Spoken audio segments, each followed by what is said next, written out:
Hello there and welcome back. Today we have a rather mystical matchup here. We have Doctor Strange and Etrigan. Uh, I'm gonna explain Etrigan. So Etrigan, the I guess more or less demonic character, is what it is. It is a demon from hell, and he is more or less bonded to a human host, predominantly Jason Blood. It's very similar to like a Ghost Rider Johnny Blaze kind of dynamic.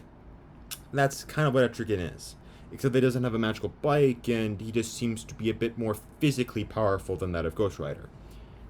That's about it. All I'll say. So just so I could get, and I only say that just to give you like a gist of what he can do, and then of course as I go through the fight, I'll elaborate more on the character and its capabilities. So, or his capabilities, I should say. And so, let's just get straight into this. Intelligence. Etrigan isn't really all that smart. At least he's never been mentioned that he's, a genius or he's like an enhanced intellect or anything like that. Is Doctor Strange, even if you remove all the mystical knowledge, he is or was a medical doctor, which again puts you probably above Etrigan, and then you add, of course, the mystical knowledge, and again, Sorcerer Supreme, I'd have to say, overall knowledge goes to Doctor Strange. Tactics. Etrigan doesn't necessarily isn't known for strategy. At least with Doctor Strange, he does have some strategy. Some of the times it's never worked, but he does at least have the capacity to he actually is. He's an expert strategist. Oh. I'm talking about, and by the time, and when I refer to sometimes the strategies he actually thinks of don't work, I'm talking about World War Hulk, where I believe he allowed himself to be possessed by a very powerful demon, and Hulk kind of just broke his arms. Something like that. Fighting ability. Doctor Strange is trained in martial arts. Etrigan, not so much. At least it is not listed here. Strength. Oh wait, no, my bad. Sorry. Strength is Etrigan entirely. I'm pretty sure he's around Superman's level of strength. So, I definitely give him that. Speed. Both don't have superhuman speed, technically. So, and I'm not going to include teleportation as anything, because realistically, anyone with teleportation would have speed. But really, I'd put that under versatility. So I'm going to give something for that he's a demon, and that, yeah, Doctor Strange can fly and levitate and all that, but it's not necessarily said that he can fly at incredibly, fast speeds, per se.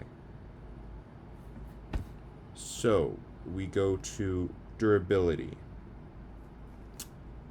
Well, Doctor Strange is actually just a human. I mean, yeah, I guess you could say, well, he's accepted death, so he has like an increased lifespan and all that. True, but he is just about as durable as an everyday human, or not an everyday. I apologize. As a typical human being. That's just his durability. Healing, demonic healing factor, healing and vulnerability.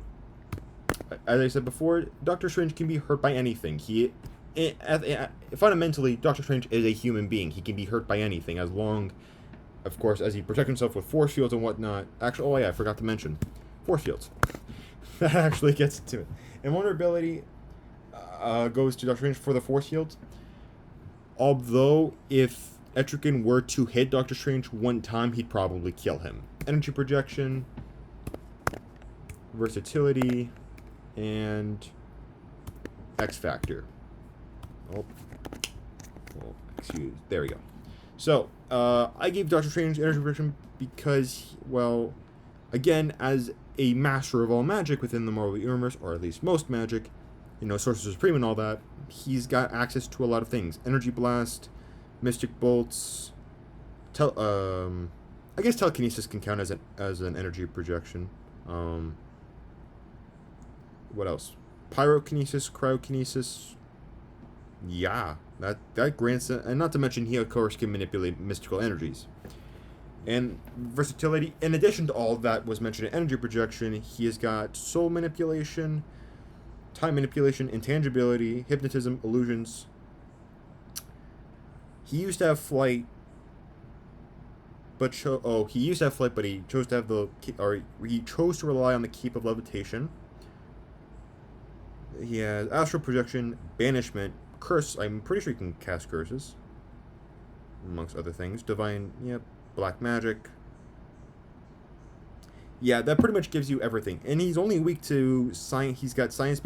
He is science. Strange's power is weaker against science-based opponents. So there's that.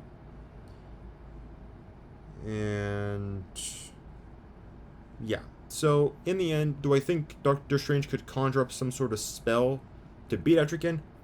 Perhaps, but the fact that Etrigan, again, it seems actually more based on what I've read from Etrigan. His only weakness is that the longer he's on Earth, the weaker he becomes. So after a period of time, he actually has to go back to Hell, replenish his power, and then come back.